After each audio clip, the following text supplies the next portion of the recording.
Hi, everybody. Welcome to another episode of the Independent Brokerage. I'm Howard Flashen, broker and owner of Roundtable Realty. I'm Erin Salem, Director of Marketing Director for Roundtable Realty. Hi. Happy Monday. Happy Monday. I had a very intense weekend. Let's get right into it. Yes, I did. Oh, boy. You want to talk about food first? Feel you seething. I'm seething. I will say the only very exciting thing that happened to me this weekend that was food related is yesterday I had a mom's day out. Just the moms, no kids. Fabulous day down in Crescent Beach. And we came all the way back into town to go to Witt's Custard. They don't have that anywhere else? And I don't know, but that's where we went. And I had my first chipwich. Okay. It was good. It was 2 chocolate chip cookies with a giant clump of vanilla custard. Was it worth the drive? Yeah, I always feel like that. You drive 2 hours, you're like, yeah. But it was fun. Yeah. And delicious. We may not get to my article, 11 Reasons Why Your Home Isn't Selling. We could do that one another day. Yeah, we may not get to that. Tell me about your seething rage. Can I just say not all brokerages and brokers are the same? Oh, I know that. Having been here just a little over a year, I know Only that. a year? Yeah, it was March of last year. Can you believe? We're so glad to have you. Thanks. So paragraph 27 of the contract, it states literally within the body of the contract itself what the effective date is. It literally says... The effective date of the contract. It says the effective date is the date that the fully executed contract has been delivered to all parties. It literally says that. Seems very clear. Yes. I have a broker at another brokerage who is saying, no, it's the day I verbally told you the seller accepted. Yeah. And he's dug in. He is not changing his mind, even though I literally copied and pasted it from the contract. He said no. And so I said, wait, just to be clear. Yeah. You sent him a paragraph of the contract that is written in black and white and is legal and applicable to this transaction. And the answer was, it's not true. Yeah, well, and here's the thing, and this is the best part about it. Our wonderful Roundtable agent, Erica Jollis, is in this deal. Oh, I love and her. Erica kind of wrote me and said, what do I do with this? And I just kind of, what? And the answer I eventually had to give was, so-and-so broker believes that the verbal counts, and that would make the effective date the 29th. We stand true to the actual words in the contract, and the effective date is the 30th. I said, you know what? We don't have to agree because we are holding the binder, and if this were to fall apart and there become an escrow dispute because of one day, we'll just send it down to Freck. And Freck will say... And Freck will write back and say... Actually, there's a contract that literally says... I think they'll say that. Yeah, I can't imagine that they wouldn't. It would be very strange for the Freck team to say... read that. We agree. In this case, it seems like the contract is overkill. Yeah. We're going to trust that verbal statement. That was Saturday and Sunday. The same deal, our buyer wrote what repairs they would like done on the house. Okay. And that's a typical part of the transaction. Absolutely. Now, Erica did a really great thing. She actually took the inspection report, which BJ at Inside and Out has this really great program that we use where you can literally just check boxes and it takes the verbiage from the inspection and puts it in the repair agreement. It's called Porch, right? Porch is a little different. So Porch is what gives you quotes on how much things cost. And he includes that too, yeah. Yes. I think there's a little bit of an extra charge. Well, I meant like he offered it, not included for free. This just literally takes like, hey, fix this. Here's a picture of it. Here's what we need you to do. Isn't that helpful? Oh, yeah, it's great. And so we sent that over. And the broker on the other side said, that's not specific enough. I'm going to need you to clear that up because I'm not presenting it like it said. And while I was kind of like, yeah, we don't really get to decide what we're going to present and not present. Like, we're not the arbiter of that's a quality request. Yeah, versus not. I said, you know what? We can go ahead and clear up because there were some things like that. The roof had hail damage. And so are we specifically asking the seller to find each individual shingle that's been damaged and take that one off? Yes. Or? Well, we just said, all right, well, let's just clear it up and we'll just ask for a new roof. Great. So we just put down, you know what, you're right. We'll take out these 3 things that spell out the deficiencies in the way the roof was put on and the shingles are damaged and all these things, and we'll just ask for a new roof. Right. And so we cleared that up. Sure, he was thrilled about that. Well, we sent it back to him. He said, still doesn't meet, my words, based on reading it, was it still doesn't meet my requirement to present What is your requirement? I said, you know what? We don't get to decide that. We want you to present that. He also said it wasn't on the proper form, and I said, well, guess what? There is no proper form. It could be on a cocktail napkin, and you better present it. Because that's our job, by the way, as realtors. We have to present every offer. Yes.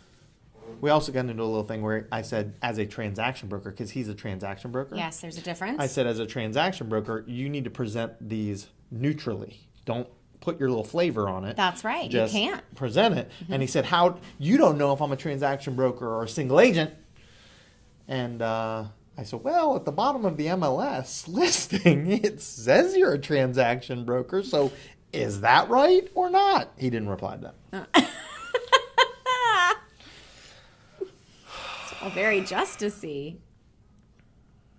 And anybody can just throw their fish in the line and try and work with customers, I guess. Go get a license in a week, and there you go. Unbelievable. All right, so I had a conversation with. I'm just on a roll. I'm coming to hot today. Is it Tuesday? Because it's hot. I'm coming. It's Tuesday, and typically a hot day. I was last week. Wednesday.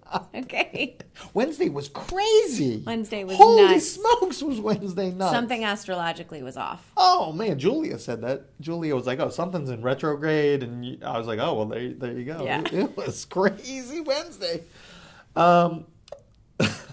It was absolutely madness. Yes. So I'm working on something special that I think is important. I talked to David Heekin over at Landmark Title. Hi, I asked him. So when did we move from cashier's checks for closings to wires? Oh, yeah, that's a good question. Right? Why did that happen? He said, well, and we were texting about midnight on Friday night, so he's like me. He's burning that oil. Yeah. But anyway, he said, well, fake cashier's checks was why. Oh. And I didn't think of that. I thought it was just convenience. No, that makes sense. So I asked him, I said, so if our buyer sent over or delivered their cashier's check 48 business hours in advance or 72 or whatever it would be, that would be resolved because they can call the bank and verify the cashier's check, right? And he said, yeah. I think that there's something there. Yeah. Because right now the wire fraud, it's insane. It's 24/7 attack.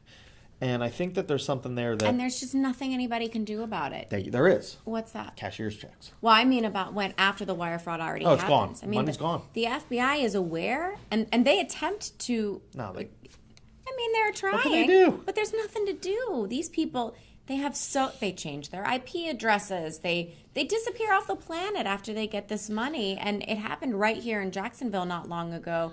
I think it was $77,000. Someone wired thinking, because the email address was spoofed, everything looked legit. They got the wire instructions, but they didn't call and confirm. And listen, I'm not blaming them, because it's not often that you think, well, this is probably a scam, because it's got every hallmark of the regular emails you've been receiving from your realtor or your title company. And these poor people lost $77,000 like that. Yep. Gone. And you don't get it back. There's literally someone sitting at the bank somewhere. When the money hits, they take it out and they're gone. So I'm thinking there's something here that and I talked to David Heekin. They will take a cashier's check. It can't be the day of closing. Right. It has to be in advance so they can call the bank. Yeah. And verify it and all that stuff. But I'm just thinking that's the way to go. Yeah. Show up with deliver the cashier's check in advance. If the deal falls apart, Landmark's going to give the money back to whoever delivered it. I think that's the way to go. Right now, anyway. Yeah, absolutely. Until someone can figure out how to... Because the problem with the wire fraud is that when somebody wires money, that money is just automatically gone. there's got to be a way. We said something, and I think your response was that takes too long, and closings are always so rushed. But why wouldn't they wire $5 first to make sure it hit out. the right account? Yeah, maybe. But I know that sometimes people don't have the time. Closings can happen. They're questionable sometimes up until the minute of closing, and so they need all the extra time to wire the money. Well, I will tell you, a roundtable agent will never forward wiring instructions. Never. If you get a forward from a roundtable agent with wiring instructions, I can almost guarantee you 99.9% that is fake. And if you get any wiring instructions from anyone real estate related, pick up the phone and double check. And if they send you a Facebook message or a text asking you to go buy Amazon gift cards or Google Play gift cards because they're in the middle of a conference in Texas. And so this is something that happened it's happened the past few weeks. Unfortunately, someone has decided to go down a roster. Yeah, they went down the roster of roundtable agents, and they've been texting us from I believe it's a Google number, like a Google phone number. So you can't really see who the person is. It shows its location, but that's probably not where they are. They could be in another country. But we're all in a conference. Right. And we've all been getting these text messages that say something like, "Hey, Aaron, it's Howard. I'm in the middle of a conference and can't pick up the phone, but I need to know if you can do me a favor." Now, of course, we all look at it. It's not Howard's phone number. And you're like, "Hey, Howard." Right. And then I just lean, "You're not in a conference, are you?" But luckily, we are in communication enough with all of our roundtable agents that every time someone has gotten a message like this or an email, they've started emailing now too, and they've spoofed some emails, they are able to get in contact with all of us and say, "This is a scam. This is a scam." And I don't want Google Play gift cards. That's the last thing I would ask. I want Terra Gaucha or Texas Day Brazil. If it's Howard, that's how you know. Or right. I mean, if it's meat related. Yeah, food related, meat related. There's a shot that's legit. Legitimately Howard. Yeah, absolutely. It could be. But it's unreal how quickly they ran through the roster of all of our agents, and we got these texts over and over and over and over again. And we know that it's a real person and not a computer because I went back and forth with one of them for about 6 hours one day, pretending like I was going to get his or her Google Play gift cards. They eventually stopped answering when they figured out that I was just messing with them. Yeah. But you saved someone else. And at least I ruined his or her day. I doubt it. They're so so irritated them. So devoid of soul. It doesn't matter. Yeah, it's true. Anyway. That was it. That was okay. I came in hot on the effective date of the contract. Effective date. Repair, replacement, and treatment agreement. And there is a form that we can use, but it's 4 lines up for each category, and we shouldn't be rewriting. I told the guy, "Look, I'm not going to play home inspector. Yeah. I'm not going to play con." He said, "Tell me exactly what you want them to do." No. Fix it. I don't know how to fix it. Right. I'm not a contractor. I don't know whether or not you snake the line and use plumbing glue to reattach the You know a lot about one thing. to the serial. I don't know. So no, I'm not going to write that. I'm going to write fix the roof. Jimmy Kebab with that you need to run that thing. Yes. I'm just not going to do it. It's very handy, everybody. Yeah, and start taking cashier's checks to closings, I think. Please. Call the title company first. Don't wait till the last minute. Double check. Call the title company, see if they're a stick in the mud with no thumbs, and they don't want to accept and they don't want to accept cashier's checks. Yeah. But deliver it early, make them call the bank, and I would say stop wiring. Just stop wiring. For now, at least. Yeah. All right, excellent. Yeah, good show. Great, yeah, excellent yeah, show. Right. It didn't run long because we're not going to do 11 reasons why your home isn't selling. We'll do it as an independent brokerage minute. Oh, well, there you go. Yeah. Can we fit 11 things in a minute? We'll try. We'll try. All right, see you next week. See you soon.